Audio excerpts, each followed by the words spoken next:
In more global news now, Russia says Syria has agreed to attend a peace conference on bringing the ongoing conflict in that country to an end. International players hope to hold the gathering in Geneva, Switzerland next month.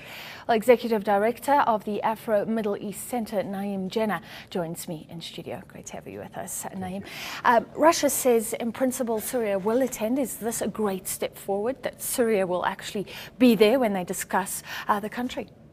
Well, it's new in that the Syrian regime will actually participate in one of these multinational fora that will discuss the crisis taking place.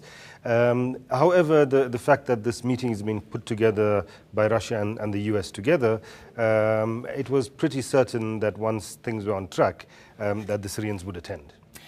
I wanted to ask you that because haven't the US and Russia been very divided in the past on the issue of Syria? Are we seeing more unity?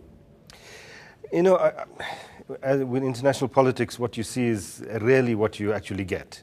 So while on the face of it, yes, they were on opposite poles on the issue, the fact is that the US has been much closer to the Russian position than it has seemed.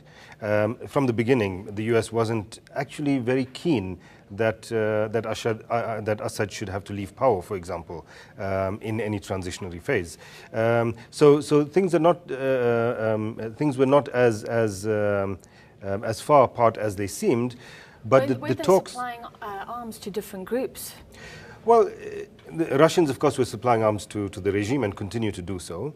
The Americans technically haven't been supplying arms to the rebels. What they have been doing, however, is regulating the flow of arms into the country. So arms have been coming from Qatar, Saudi Arabia, Libya, and the Americans have been making sure that they went to the right people. They were not too successful in that. Making sure, for example, that the weapons that were going in were not large enough that they could in future be used against Israel, which was one of their criteria, etc. But they were not themselves supplying arms. The talks between Russia and America have been going on for a while. There just wasn't a good enough configuration, I think, particularly for Russia, because Russia, again, something that might not be said publicly, but Russia actually has its own demands that it wants from the US. So it agreeing to go into this with the US on the Syria issue means that it's going to get favors in other areas as well. Is there any agreement on whether the president should go? In terms of Russia and the United States, they've agreed that that will not be a precondition for the conference. The opposition, of course, is still insisting that he has to go, but basically that's not going to be a precondition, which means that the field is open for possibilities. You said just now something interesting, that the US had picked the wrong groups to support, and I understand it has been difficult to determine exactly who to support in retaliation against the president. Allegations that some are linked to Al-Qaeda. So the US now saying that if there's no commitment to peace, it'll increase backing. But has it identified who it should back at this stage? Well, the US has decided that it has decided which groups it supports with what it calls non-lethal aid. Right?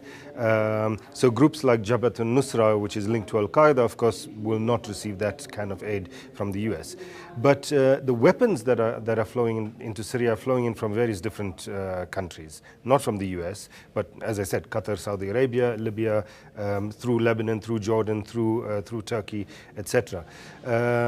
So the US has, its claim that it will increase support to the rebels if there isn't a solution soon, again is a way in which to up the ante, to put pressure on various parties to come to the table, rather than being necessarily a real position about them increasing aid.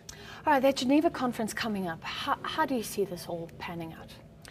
Unfortunately, I think what has happened with Syria is that something that started as a local, domestic, homegrown unhappiness with the dictatorship has now morphed into a situation where the country is negotiating cards between foreign partners.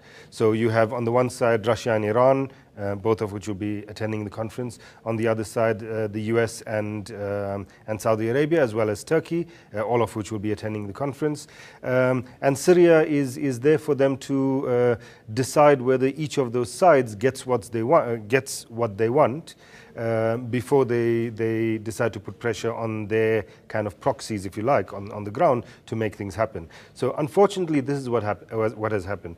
The fact that we're having the conference taking place means that there are some agreements that have been made already. We're not really sure what those agreements are, but some agreements have been made already.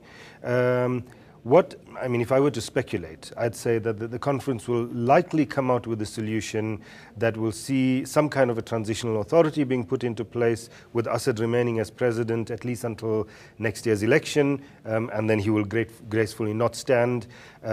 Russia and Iran would like to ensure that their interests are met in Syria. The US is really not that concerned about Syria. It's concerned more about the spillover into neighboring countries.